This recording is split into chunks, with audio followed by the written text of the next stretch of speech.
यह भगवान कृष्ण का दिया महाग्रंथ भगवत गीता हमें आज के समय में भी फाइनेंशियल डिसीजन या मैटर्स में गाइडेंस दे सकता है। भगवत गीता के बारे में कौन नहीं जानता। ये एक ऐसा ग्रंथ है जो अपने आप में न जाने कितने लेसन्स, सीक्रेट्स और एंडलेस नॉलेज लिए हुए है। भगवान कृष्ण के मुख से निकली गीता अपने आप में एक अद्भुत तोहफा है संपूर्ण मानव जाति के लिए, क्योंकि इसमें हर इंसान के लिए और हर परिस्थिति के लिए कोई ना कोई लेसन या गाइडेंस छुपा हुआ है। जरूरत है तो बस इसे सही समय और सही परिस्थिति में ढूंढने की। भगवत गीता एक स्पिरिचुअल गाइड तो है ही, पर यह जीवन और आर्थिक भले के लिए भी हेल्पफुल है। और आज गीता की ही मदद से हम एक ऐसे विषय पर नजर डालेंगे जो लोगों के सांसारिक मेटेरियलिस्टिक लाइफ में बहुत इंपॉर्टेंस रखता है। जी हाँ, बात यहाँ फाइनेंशियल मैटर्स की हो रही है। तो आइए समझते हैं कि किस तरह भगवत गीता का विजडम हमें अपनी फाइनेंशियल जर्नी को बेटर वे में मैनेज करना सिखाता है।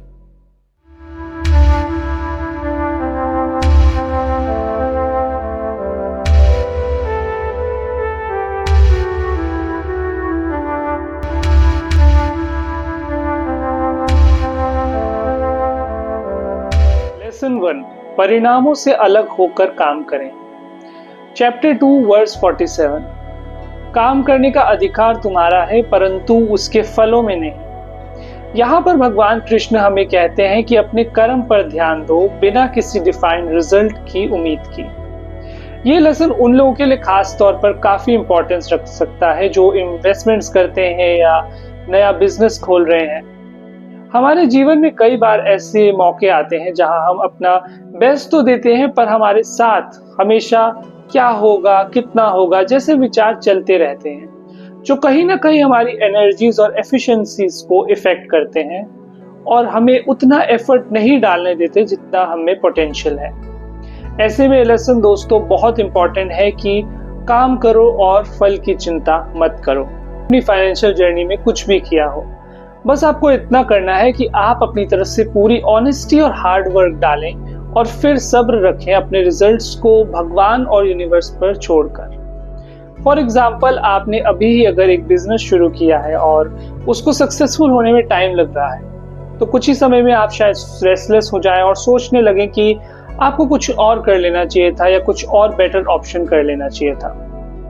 दोस्तों, आपको लगेगा कि इसमें फाइनेंशियल गाइडेंस क्या है या इससे क्या असर पड़ जाएगा, पर मैं आपको बताना चाहता हूं कि असर पड़ता है, क्योंकि बार बार रिजल्ट्स की चिंता करें या नेगेटिव और होपलेस सिनेरियोज इमेजिन करके आप अपनी एनर्जीज को और अपनी मैनिफेस्टेशन को हार्म करते हैं और जाने अनजाने अपने लिए अपनी चिंताओं और डर से ब्लॉकेजेस बना सकते हैं। आप गहरे में सोचेंगे तो ये लेसन आपको एक पॉजिटिव मैनिफेस्टेशन की वो साइड देता है जहां आप सिर्फ अपनी एनर्जीज एफर्ट्स पे लगाते हो, इस 100% बिलीफ के साथ कि आप सही रास्ते पर जा रहे हो। लेसन नंबर 2, अनुशासन और स्वयं नियंत्रण। चैप्टर 6 वर्स 16 to 17, जहां भगवान कृष्ण ने अनुशासन के महत्व पर जोर दिया है। भगवत गीता हमें जीवन में सब चीजों में मध्य मार्ग और अनुशासन यानी कि बैलेंस और डिसिप्लिन अपनाने को कहती है। अगर आप उसे अपने फाइनेंशियल मैटर्स में अप्लाई करें तो आपको बैलेंस्ड बजट बनाने के लिए मोटिवेशन मिलेगी। जी हाँ, अक्सर हमारे फाइनेंशियल क्राइसिस हमारे इम्पल्सिव स्पेंडिंग या गैर जरूरी खर्चों के चलते भी आते हैं, क्योंकि हम कभी अपने मन पे काबू नहीं रख पाते और कभी दूसरों को मना नहीं कर पाते। आज के एरा में जहां फोन पे हजारों एप्स हैं जो दिन रात नोटिफिकेशन भेजती हैं कि कभी आप ये ले लीजिए या आप कभी वो कर लीजिए, ऐसे में तो ये लेसन हमारे लिए और इम्पोर्टेंट हो जाता है।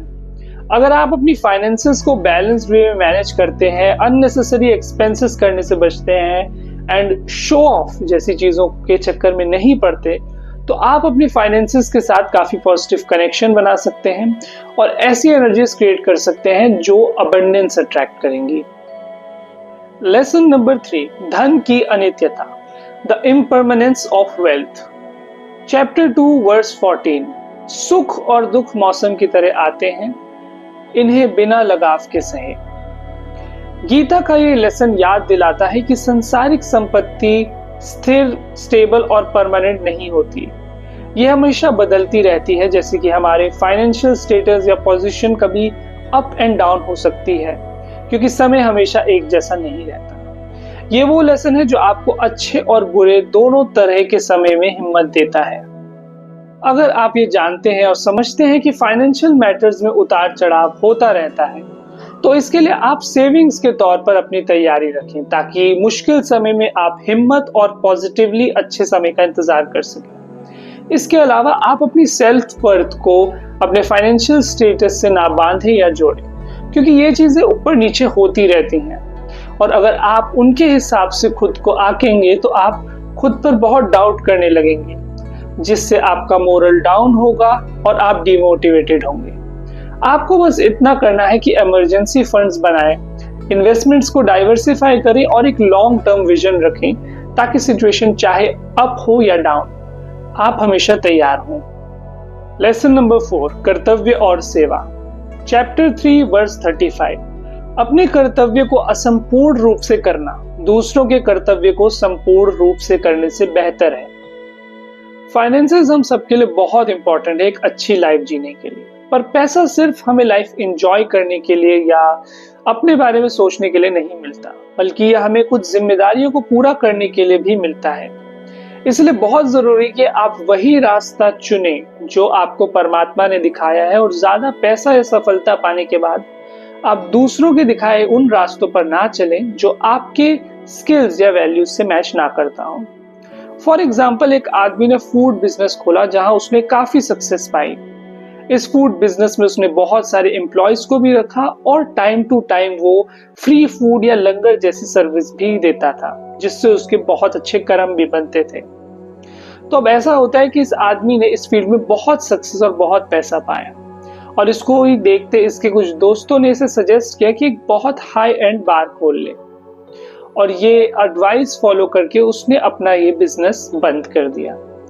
उसके कुछ वेल विशर्स ने उसको अवेयर भी किया था कि वो ऐसा ना करे, बट उसने उनकी बात नहीं सुनी।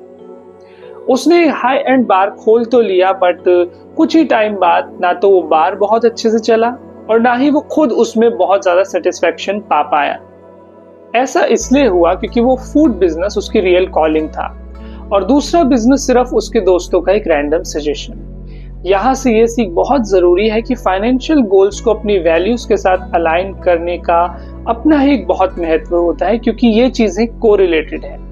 आपको अपने स्किल्स और एथिक्स के साथ जो चीजें रेजोनेट करती हैं, वही करियर या इन्वेस्टमेंट पाथ आपको चुनना चाहिए, तभी आपको फाइनेंशियल एंड पर्सनल फुलफिलमेंट मिल पाएगी। लेसन नंबर 5, भीतरी शांति और आनंद। चैप्टर 5 वर्स 29 कहता है कि सही शांति आध्यात्मिक समझ से आती है। ये तो हम सभी जानते हैं कि पैसा अकेले खुशी नहीं लाता, और एक पॉइंट पे पैसे का यूज आपकी अपनी पर्सनल ग्रोथ के लिए होना चाहिए। ये अगर आप समझ लेंगे और अपने फाइनेंशियल गोल्स के मोटिव्स में अगर अपनी पीस और स्पिरिचुअल ग्रोथ को भी ऐड करेंगे, तो ना आप केवल एक अलग तरह की शांति महसूस करेंगे, बल्कि आप एक अलग तरीके की स्ट्रेंथ भी फील करेंगे। ये सच है कि फाइनेंशियल गोल्स इंपॉर्टेंट हैं, पर सच्ची वेल्थ या सुख रिश्ते और आध्यात्मिक ग्रोथ में ही है। ये भगवत गीता के लेसन्स ऐसे लेसन्स हैं जिन्हें अगर आप अपनी डे टू डे लाइफ में उतार ले, तो आप अपनी सोच से भी ज्यादा पॉजिटिव चेंजेस अपने जीवन में पाएंगे, और ऐसे में सुख और समृद्धि आपकी तरफ जरूर बहती चली आएगी। अगर ये वीडियो आपको अच्छी लगी हो तो इसे लाइक करें, एंड ऐसे ही सिमिलर स्पिरिचुअलिटी एंड मिस्टिसिज्म की वीडियोस के लिए स्मरणा के चैनल को सब्सक्राइब करें।